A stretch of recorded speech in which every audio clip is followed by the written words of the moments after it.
کہ اگر ایک انڈا بھی چوری کرتا ہے اس کا بھی ہاتھ کاٹ دو، اور اگر ایک رسی چوری کرتا ہے تو اس کے بھی ہاتھ کاٹ دو. یعنی فمن تاب من بعد ہی ظلمن واصلح، یعنی پھر اللہ تعالیٰ کہتا ہے کہ اگر وہ اپنے گناہ کی توبہ کرتا ہے اور اپنی اصلاح کرتا ہے تو پھر اللہ اس کی توبہ قبول کرتا ہے. تو اللہ جس کو چاہتا ہے عذاب دیتا ہے، جس کو چاہتا ہے سزا، یعنی کہ جزا اور سزا سب کچھ اسی کے ہاتھ میں ہے، اسی کا قانون چلتا ہے. وہ بادشاہ ہے، وہ قانون الہی ہے. کوئی چونت چڑائیاں کی گنجائش نہیں ہے اس میں آپ کو بتا دوں. ہیں وہ جسے چاہے سزا دے، جسے چاہے چھوڑ دے.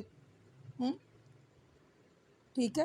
تو ہمیں ہمارے لیے آپ کو پتہ چل گیا ہوگا کہ ہمارے لیے اس میں سیکھنے کے لیے بات یہ ہے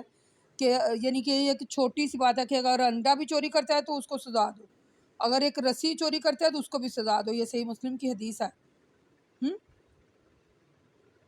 تو جو اللہ تعالیٰ نے قانون نافذ کر دیا ہے،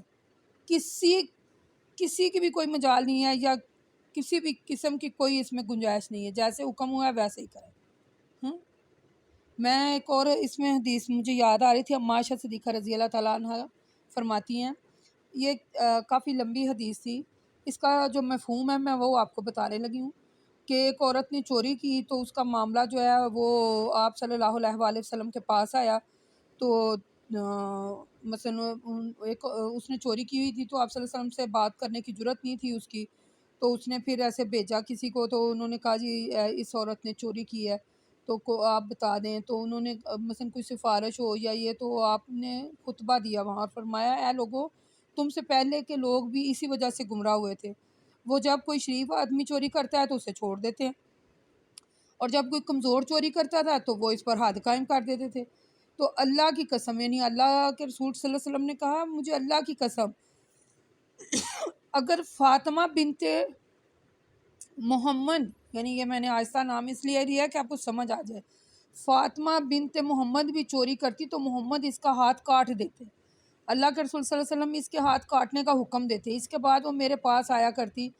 تو میں اس کی ضرورت کو اللہ کے رسول صلی اللہ علیہ وسلم تک پہنچا دیا کرتی. اس نے توبہ کی اور اس کی توبہ بہت اچھی رہی.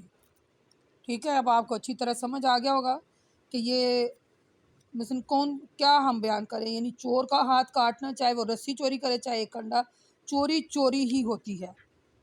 ٹھیک ہے، یہ ہمارا اسلامی ملک بس نام کا اسلامی ملک ہے. وہی بات ہے، جو امیر آدمی ہے وہ چھوڑ دیے جاتے ہیں اور جو غریب ہے اس پر جناب سزا کے جو ہے وہ بمبار قائم ہو جاتی ہیں. جی یہ بھی سزا ہے، یہ بھی ہے، تو دوسرے بندے کو کوئی سزا سزو نہیں ہے، چلو بھی جائیں جا کر جو مرضی کریں، کھائیں پئیں چھوڑیں. ٹھیک ہے، تو ایسے نہیں ہونا چاہیے. ہمارا ملک بس نام کا اسلامی ملک ہے، اس میں کوئی قانون نافذ نہیں ہے. تو دیکھ لیں اللہ کے رسول صلی اللہ علیہ وسلم نے فرمایا اگر میری بیٹی فاطمہ بھی ہوتی تو میں اس کے لیے بھی یہی حکم دیتا. تو کوئی ذرا معمولی سی بھی جو چیز ہے نا وہ اس پہ ہاتھ کاٹ دے. ٹھیک ہے، تو ہمیں چاہیے کہ چوری کرنے سے باز رہیں. ٹھیک ہے، تو اللہ تعالیٰ کے جو قانون نافذ کیے ہیں، اللہ تعالیٰ سے دعا ہے اللہ تعالیٰ ہمیں ان قانون پر چلنے والا بنا دے. یا اللہ چلنے والا بنا دے ہمیں. آگے اللہ تعالیٰ کہتے ہیں، آیت نمبر 41 ہے، یہ آیت بھی کافی لمبی ہے اور پھر آگے اور لمبی لمبی آیتیں ہیں. یعنی اللہ تعالیٰ فرماتے ہیں آیت نمبر 41 میں کہ اے رسول صلی اللہ علیہ وسلم، ان لوگوں میں سے جو اپنے منہوں سے کہتے ہیں کہ ہم ایمان لائے حالانکہ ان کے دل مومن نہیں ہیں، اور ان لوگوں میں سے جو یہودی ہیں جو لوگ کفر کرتے ہیں، ایک دوسرے سے آگے بڑھنے میں جلدی کرتے ہیں، ان کی وجہ سے آپ رنجیدہ نہ ہوں. یہ لوگ جھوٹے یعنی جھوٹ پلانے یعنی جاسوسی کرتے ہیں، اور ایسے لوگوں کے لیے جاسوسی کرتے ہیں جو آپ کے پاس نہیں آئے. تو آپ ان کی باتوں ان کے موقع محل سے بدل دیتے ہیں. اگر تمہیں یہ حکم ملے تو مان لو، اگر یہ حکم نہ ملے تو اس سے بچنا. اور جس شخص کو اللہ تعالیٰ فتنے میں ڈالنا چاہے تو اے رسول صلی اللہ علیہ وسلم آپ اس کو اللہ سے بچانے کا ذرا سا بھی اختیار نہیں رکھتے. ٹھیک ہے، وہ لوگ ہیں جو ان کے دلوں کو اللہ پاک نہیں کرنا چاہتا. ان کے لیے دنیا میں بھی رسوائی ہے اور آخرت میں بھی عذاب عظیم ہے. دیکھ لیں، سن لیں، یہ آیت کافی طویل تھی. ٹھیک ہے، تو اس میں بھی اللہ تعالیٰ نے، آپ نے غور سے سنا کہ اس میں بھی اللہ تعالیٰ نے کون سے لوگوں کو ہائی لائٹ کیا ہے؟ جو جھوٹ پھیلاتے ہیں اور جاسوسی کرتے ہیں. ٹھیک ہے، جو صحیح بات کو بدل دیتے ہیں، یعنی جاسوسی کرتے ہیں اور کچھ کی کچھ باتیں بتاتے ہیں۔ آگے یہ لوگ جھوٹ بیان کرنے کے لیے جاسوسی کرتے ہیں اور حرام مال خوب کھاتے ہیں۔ اے اللہ کے رسول، اگر یہ لوگ آپ کے پاس فیصلے کے لیے آئیں تو آپ ان میں فیصلہ کر دیں کہ مثلا وہ کہتے ہیں کہ ان میں فیصلہ کریں یا ان سے اعراض کریں، دونوں باتوں کا آپ کو اختیار ہے۔ اگر آپ ان سے اعراض کریں گے تو یہ آپ کا کچھ نہیں بگاڑ سکیں گے، اور اگر آپ ان کے درمیان فیصلہ کریں گے انصاف کے ساتھ تو بے شک اللہ انصاف کرنے والوں کو پسند کرتا ہے۔ اور یہ کہ آپ سے کیسے فیصلے کرائیں گے جبکہ ان کے پاس تورات موجود ہے، اس میں اللہ کا حکم موجود ہے، لیکن اس کے باوجود وہ اس سے منہ موڑ لیتے ہیں، ٹھیک ہے، تو وہ آپ کے فیصلے کو کیسے مانیں گے؟ یہ لوگ ایمان نہیں لائیں گے، صرف زبان سے ہی دعویٰ کر رہے ہیں۔ ہم نے تو تورات کو نازل کیا ہے، ٹھیک ہے، جنہوں نے اللہ کے سامنے یعنی کہ یہ باتیں تسلیم کر دی ہیں، یہودیوں کے درمیان فیصلے کیا کرتے ہیں، اور انبیاء یعنی کہ اللہ والے اور علماء بھی اس کے مطابق فیصلہ کیا کرتے تھے، کیونکہ وہ اللہ کی کتاب کے محافظ ٹھہرائے گئے تھے، ٹھیک ہے، اور اس کے یعنی کہ اللہ کی کتاب کی شہادت بھی دیتے تھے۔ اہل کتاب لوگوں سے نہ ڈرو، مجھ سے ڈرو، یعنی اللہ کہہ رہے ہیں اور میری آیتوں کو تھوڑی سی قیمت کی عوض نہ بیچو۔ جو شخص اللہ کی نازل کردہ شرائط کے مطابق حکم نہ دے تو ایسے لوگ ہی کافر ہیں، اور ہم نے ان پر تورات میں بھی یہ فرض کر دیا تھا کہ جان کے بدلے جان، آنکھ کے بدلے آنکھ، ناک کے بدلے ناک، کان کے بدلے کان، دانت کے بدلے دانت، اور اسی طرح تمام زخموں کا بدلہ لیا جائے گا۔ ہاں، جو شخص بدلہ نہ دے سکے معاف کر دے تو اس کے لیے یہی اس کا کفارہ ہو جائے گا، لیکن یہ لوگ اس کے مطالبے قصاص نہیں لیتے۔ جو شخص اللہ کی نازل کردہ شرائط کے مطابق حکم نہ دے یا فیصلہ نہ مانے تو ایسے ہی لوگ ظالم ہیں۔ پھر ہم نے ان نبیوں کے بعد ان کے نقش قدم پر عیسیٰ کو بھیجا، جو اپنے سے پہلے آنے والی کتاب تورات کی تصدیق کرتے تھے۔ ہم نے ان کو انجیل عطا کی جس میں ہدایت تھی، نور تھا، اور وہ بھی اپنے سے پہلے آنے والی کتابوں کی تورات کی تصدیق کرتی تھی، جو متقیوں کے لیے ہدایت اور نصیحت تھی۔ اہل انجیل کو چاہیے تھا کہ جو احکامات اللہ نے اس میں نازل فرمائے ہیں اس حکم کے مطابق یعنی اس کے مطابق حکم دیں، لیکن انہوں نے ایسا نہیں کیا۔ اور جو شخص اللہ کی نازل کردہ شرائط کے مطابق حکم نہ دے تو ایسے لوگ فاسق ہیں۔ یہ میں نے آپ کو آیت نمبر 47 تک کا ترجمہ سنا ہے، یہ آیتیں کافی لمبی تھیں۔ اس میں ان آیت کا جو تھوڑا سا ان کا شان نزول جو ہے وہ میں آپ کو بتا دوں، پھر آپ کو اچھی طرح سمجھ آ جائے گی، ٹھیک ہے۔ رسول صلی اللہ علیہ وسلم کے سامنے ایک یہودی نکلا، اس کا منہ کالا کر کے یعنی کہ انہیں کوڑے مارے گئے۔ آپ صلی اللہ علیہ وسلم نے پوچھا یہ کیا ہے، تو انہوں نے اپنی کتاب یعنی کہ یہ زانی تھا، تو انہوں نے کہا اس زانی کا جو یعنی یہ زنا کرتا ہے تو یہ ان کی سزا ہے، ٹھیک ہے۔ یعنی ان آیات میں یہ اللہ تعالیٰ فرماتے ہیں کہ جو منافق ہیں نا وہ اللہ کے قانون کو دل سے نہیں مانتے، جیسے کہ ہم نے سورۃ بقرہ میں پڑھا، سورۃ آل عمران میں بھی ہم پڑھ کے آئے کہ وہ جو منافق تھے وہ دل سے نہیں مانتے تھے، وہ زبان سے کہتے تھے ہم آپ کے ہیں، تو جب پھر اپنوں سے ملتے تھے، پڑھا تھا نا ہم نے سورۃ بقرہ میں، تو کہتے ہیں ہم تو آپ کے ہیں۔ اس طرح منافقین جو تھے وہ دل سے نہیں مانتے تھے،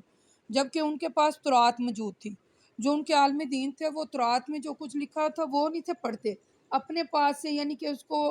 اپنے پاس سے بیان کر دیتے تھے۔ پھر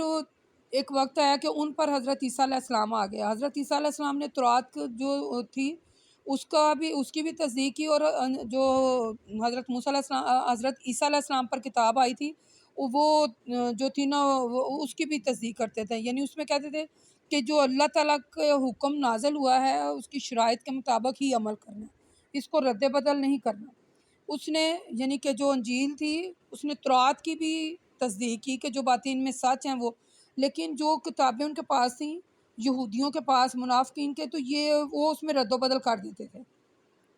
تو اللہ تعالیٰ نے آپ صلی اللہ علیہ وآلہ وسلم کو کہا کہ یہ کچھ بھی کر لیں، اس سے آپ کو غمگین ہونے کی ضرورت نہیں ہے۔ ان لوگوں کے لیے دنیا میں بھی رسوائی ہے، ٹھیک ہے، اور آخرت میں بھی ان کے لیے عذاب ہے، یعنی عذاب علیم کی انہیں بشارت دی گئی کہ یہ عذاب علیم ہے۔ ان آیت کا جو خلاصہ ہے وہ ہم انشاءاللہ آگے سورۃ حشر میں، سورۃ الاحزاب میں پڑھیں گے، اور آگے بھی ان چیزوں کا ذکر ہے کہ یہ جو منافقین ہیں یہ کیسے کیسے یعنی کہ اپنے میں سے من گھڑت باتیں بناتے ہیں، جیسے وہ چوری کرنے کی میں نے ابھی آپ کو بتایا کہ چوری جو کی جاتی ہے تو جو امیر آدمی ہے اس کو چھوڑ دیا جاتا ہے، ایسے یہ جو زنا کرتے تھے اس کی سزا تھی کہ یعنی کہ اس کو سنسار کیا جائے، کوڑے مارے جائیں، لیکن یہ جو امیر آدمی تھے ان کے لیے قانون اور تھا، جو بندہ غریب ہوتا ہے اس کو جیسے ابھی میں نے بتایا کہ اس کا منہ کالا کر کے تو اس کو ایسے پھرایا جاتا، یہ جی وہ زنا کیا ہے تو اس کی یہ سزا ہے۔ بات یہ ہے کہ اللہ تعالیٰ نے زنا کی سزا جو تھی، ٹھیک ہے نا، اس کی طرف اشارہ اس میں کیا ہے۔ تو جیسے کہ قرآن پاک میں لکھا ہے کہ آنکھ کے بدلے آنکھ، کان کے بدلے کان، دانت کے بدلے دانت، یعنی کہ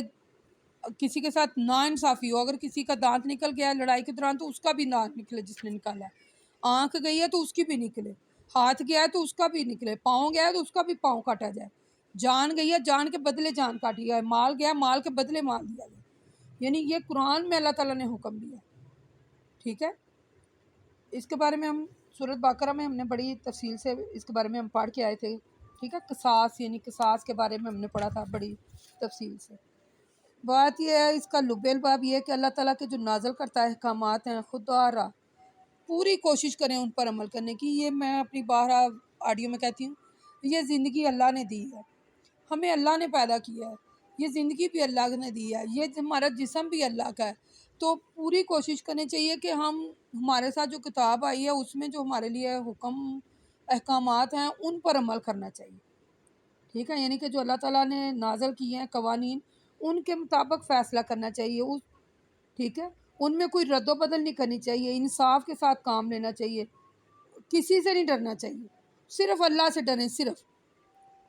ٹھیک ہے، صرف اللہ سے ڈریں، کوئی مثلا جب بھی بات کریں حق سچ کی بات کریں، جب بھی بولیں سچ بولیں، ٹھیک ہے، جب بھی کوئی بات ہو حقیقت پر جو مبنی بات ہے نا وہ کی جائے، اس کے علاوہ کوئی اور بات نہ کی جائے، نہ ہی منہ سے نکالی جائے، جو اللہ تعالیٰ نے حکم دیا ہے نا بس اس کے مطابق اپنی زندگی گزاری جائے۔ آئیں مل کر دعا کرتے ہیں، اے اللہ جو ہمارے لیے احکامات نازل کیے ہیں، یا اللہ یہ جسم بھی تیرا دیا ہوا ہے، یہ زندگی بھی تیری دی ہوئی ہے،